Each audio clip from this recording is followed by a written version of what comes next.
how to financially be ready to selling your house. But first, let's hit it.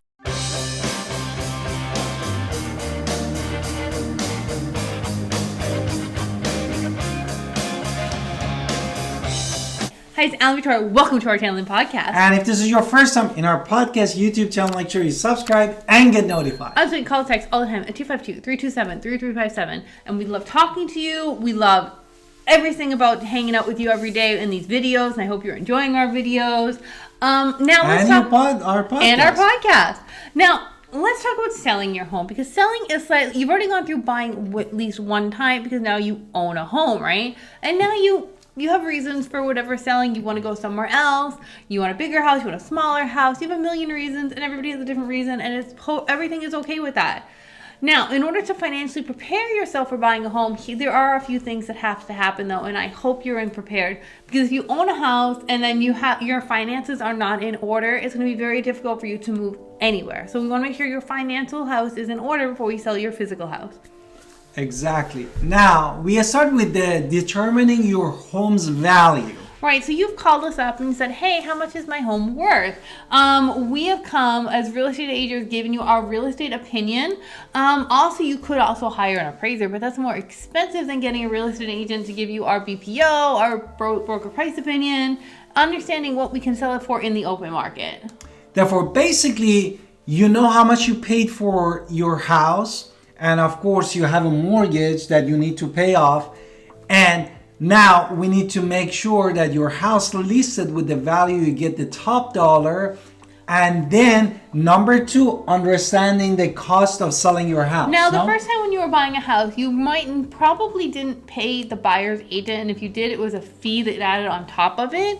Now, for a seller's agent, though, they are typically going to be paying for the buyer's agent at the filming of this video. What happens in the future with lawsuits and everything else, I don't know. Maybe we'll make an updated video. But as of right now, really factoring in the cost of that home sale is going to matter, because people care about the commission. The real estate agents are going to care about the commission, and you need to know how much that is going to be and factor that into how much we're going to sell that house for. See how much you make profit. Exactly. And the closing cost could be for each estate different. And we have a video about closing costs of the sellers. Okay. And also the repairs that might come later when the buyers basically ask you for any repair or credit. No? Right. So number 3 is please listen to professional advice.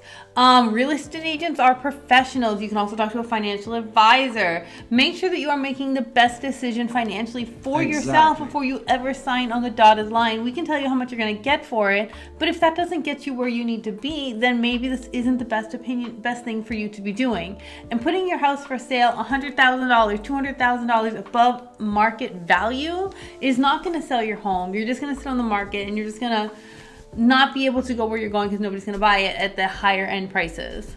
Exactly. Therefore, you definitely need to talk to your CPA and get professional advice from a real estate agent and also a lender. If you wanted to sell your house and buy the next one, definitely you need to do that. Saying that, it comes to the number 4, which is creating the budget. Right. So the budget is going to include all costs and considerations in selling your home. Perhaps some repairs that we're talking about, what you can afford to make this happen. Exactly. And then on top of that, you definitely, like a buyer, you need to make sure you review your basically credit score, your debt to income ratio. That's a different one. Which is DTI. No? Right, so debt is credit, and your credit score has to be at a certain number in order to qualify. 580, 620, 640. We're not talking about 700. Exactly. But you need to make sure that your credit scores are in line for you to get a house. Going right on to the DTI. If you went to school and suddenly you have school loans, or you bought a new car and you have car loans, or you have credit card debt, all 3 of those things are going to bring your debt into income ratio higher, which means you're not going to buy as much house in the future. And then plan for your next home. Absolutely. Basically, you need at this point also talk to your lender. Mm-hmm. Maybe you need a contingency, you know? Absolutely. Maybe we need to know when you're selling that house, when are you going to be moving. You have to figure out how to pay for it, right? So we're going to go, where are you going next? So either you're moving in city, out of the country, out of the state, wherever you're going, but it has to be considered when we're actually selling this home. Exactly. Therefore, your lender definitely is going to tell you that you need a new loan or you need to sell your house for sure to be able to buy your next home. And then what is the next one? Well, be prepared. Like, I would have a contingency plan of what if a buyer's agent comes and asks for closing costs or something of that sort. Be prepared take these into consideration. I'm not saying you're going to do that, but take into consideration. Also, you have to pay for the transfer taxes in some cities, your attorney fees. So there are or other deed things preparation, for example, in a state of North Carolina, where these is all are your responsibility as a seller.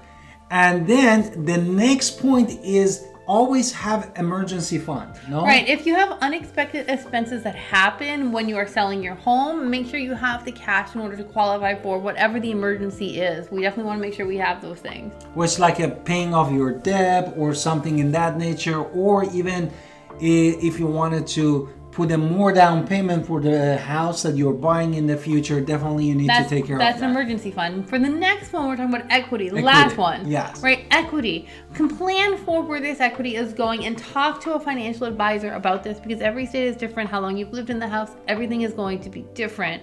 If you're going to pay off debt or invest it in anything other than real estate, definitely talk to a CPA, because you might have to pay taxes on any capital gains. But if you're using it towards your next home, your next first home, your primary residence, it might be different.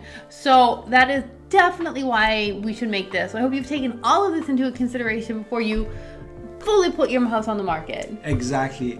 And don't forget to call us at 252-327-3357 and subscribe in podcast and YouTube channel. We are here for you. Absolutely.